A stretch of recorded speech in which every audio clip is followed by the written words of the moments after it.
Well, here we go, guys. In this video, I want to talk to you about hearing stuff.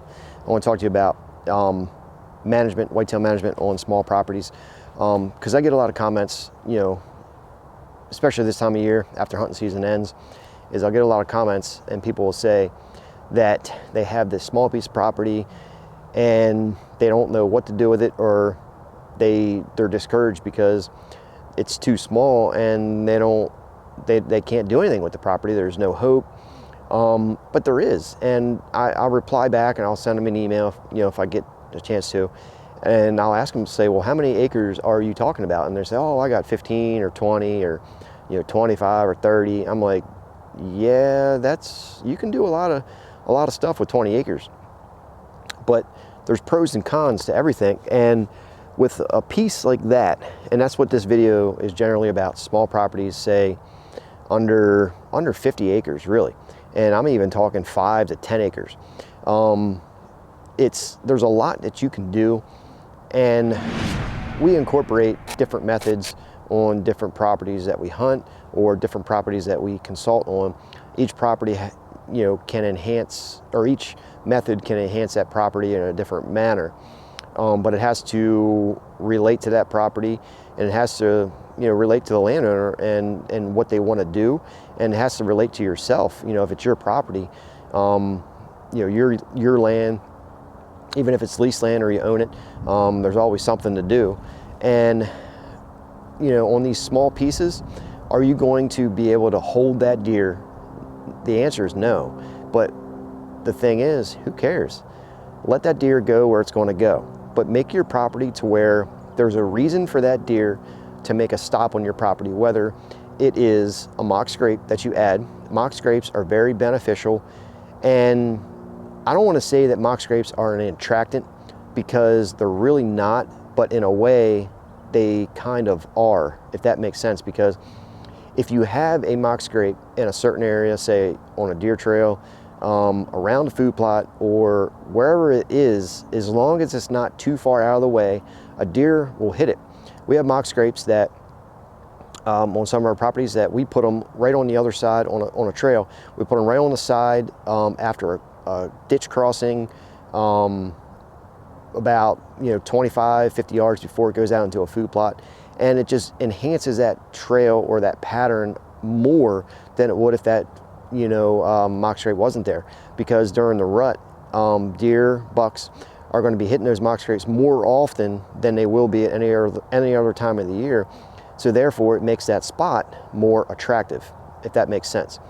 So mock scrapes are great on small properties, as long as that property is not pressured too much. Now, the next thing is pressure, obviously. Now, on small properties, small acreage, you cannot pressure that.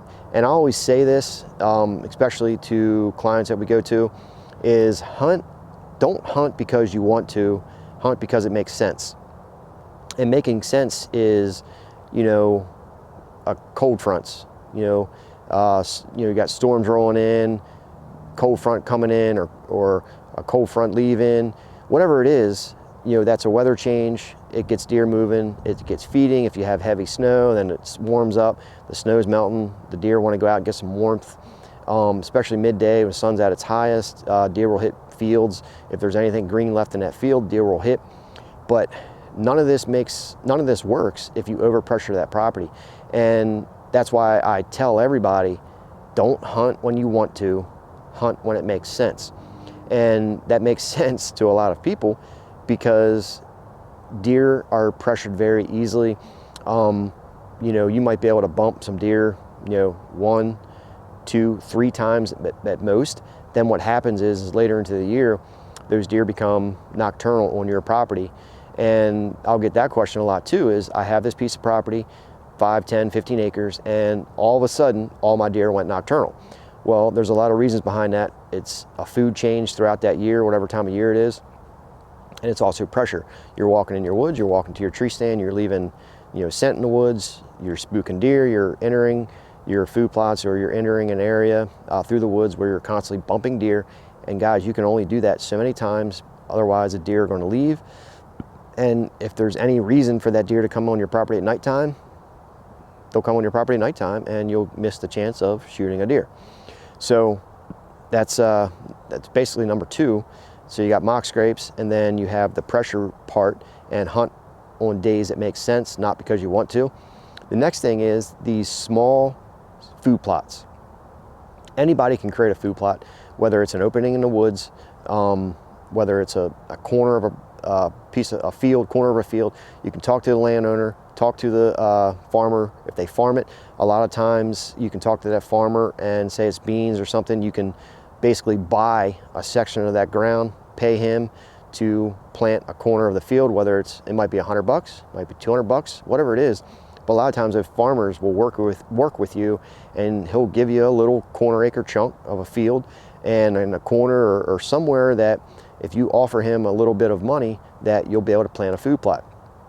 So whether it's on 5 acres, 10 acres, 15 acres, 20 acres, 50 acres, that food plot will be an amazing food plot or deer attraction, especially in the evening times, as deer will relate to that evening food source throughout the year.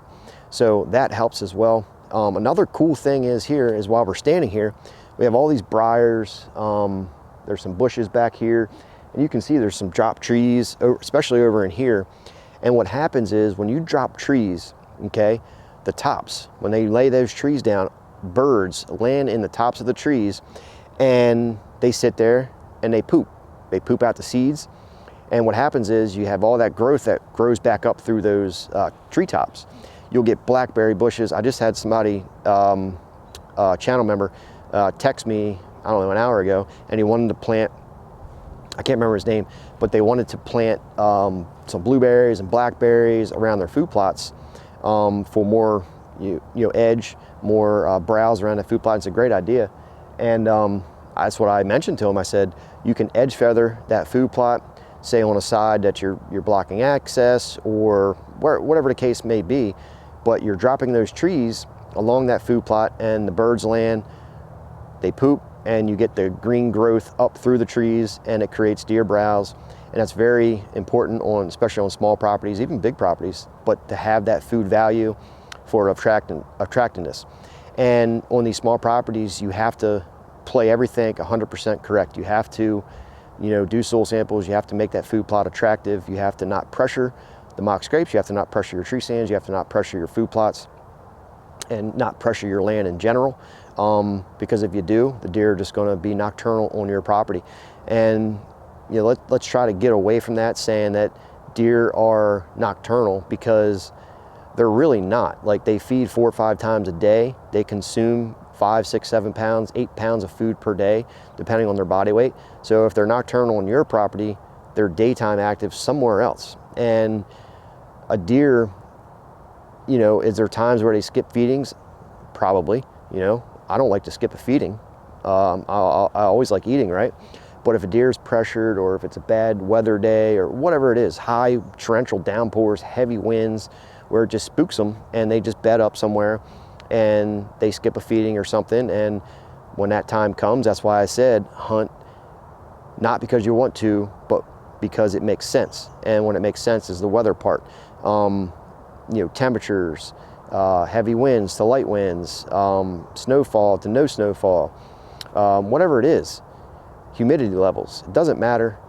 The point is, deer feed 4 or 5 times a day. They have to do that. They need food. They have to eat. And when you create this extra food and food plots, whether you're dropping trees to let browse grow up through those trees, or you're creating that little food plot from a little piece of field that you asked the farmer about, or if you own the land, plant it. But on the small properties, guys, it can be very effective. Keep the pressure to a minimum, and you'll have good success. We do it all the time. We see a lot of deer on small properties, and you guys can do it too. If you have any questions, post them down below. I'll see you guys on the next video.